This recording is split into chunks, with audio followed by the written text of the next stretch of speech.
want to take you to Hill, New Jersey, just across the river from Philadelphia. Meteorologist Jen Carfagno is there, joins us on the phone right now. Some of the images, Jen, we've been seeing are pretty significant damage in some of these neighborhoods. Yeah, Mike, and we are actually here in Hill, and the drive now into the neighborhood, it was tough to get in. There is debris down on the roads that's leading into this area, and once here, some significant damage to homes. I'm looking right now, actually, at one home that looks like the second story is completely compromised. I'm looking really, it's like almost sliced off. The roof is off, and then you can see right into the upstairs with multiple walls on the exterior that have come down. Siding is peeled off of this particular home. I'm seeing windows blown out too, as you would expect. And it's just like most tornado damage. It's not every single home in the subdivision, but there are several that have significant damage like that here. Jen, what's it like with first responders there? Do we know of anyone that's been injured or transported, anything like that? There's a lot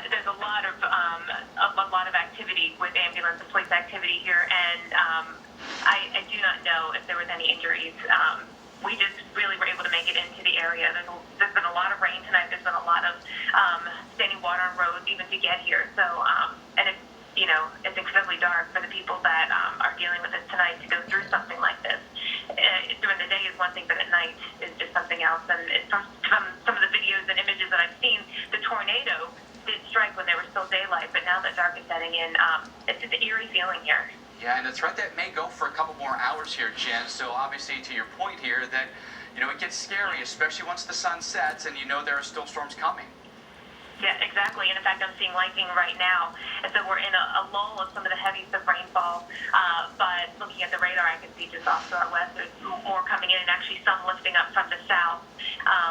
There does appear to be some law enforcement escorting people into the home, at least one home that I saw. Maybe they were going in to check on something. I don't know exactly what was happening there, but we're about to get into some really heavy rain, so there's a lot of people outside here trying to assess the situation.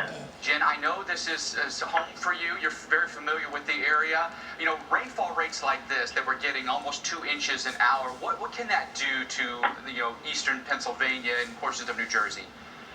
This is a really flood-prone area. In fact, that was the first reason we came up to cover this story, is knowing how flood-prone this region is. There's a lot of main stem rivers, but especially the tributaries, the creeks that lead into them, and they often flood with even just a heavy thunderstorm. And to get this kind of rain, and on top of the kind of months that we have had up here with, above average August by several inches, above average July by several inches, the ground is saturated. So the rain in itself was going to be a life-threatening situation. We knew that going into it. Then, of course, with Ida remnants coming right overhead and the jet stream energy, this tornado threat really has proven to be a significant one as well. Hey, Jen, I want you to stay on the phone. We've got some sound here from a resident who went through a tornado that rolled through their neighborhood. Let's take a listen.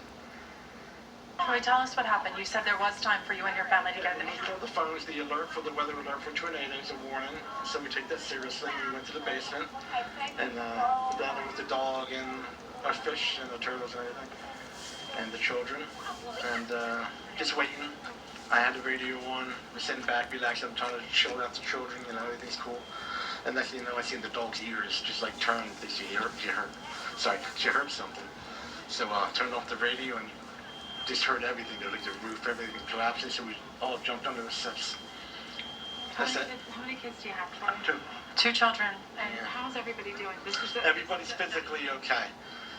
Just a couple minutes later, the neighbors from next door came running over. So we heard the people coming in. We were okay. The basement saved your life. Yes. It really did. Mm-hmm. Wow. And you've been here how long? Your neighbor was explaining that this really is like a wind tunnel for you. This is a wind tunnel. It always has been since you moved here. And it appears like the tornado came right through here. Yeah. How grateful are you that you guys are all safe and okay? This is so frightening. Obviously, we're very grateful. Yeah. It's just that we got to figure out what to do first right now. So that's where we're at right now, trying to talk to our friends and neighbors and get ourselves situated. So Jen, you heard the gentleman there, and he, crediting the basement with saving their lives. How many homes here, in your recollection here, have basements? Is that a common thing? Basements are very common up here. In fact, when I, was looking into what type of flooding that we were most likely to expect, basement flooding. And so, but knowing that everyone has basements does, certainly, I think, bring some peace of mind to someone under the tornado threat.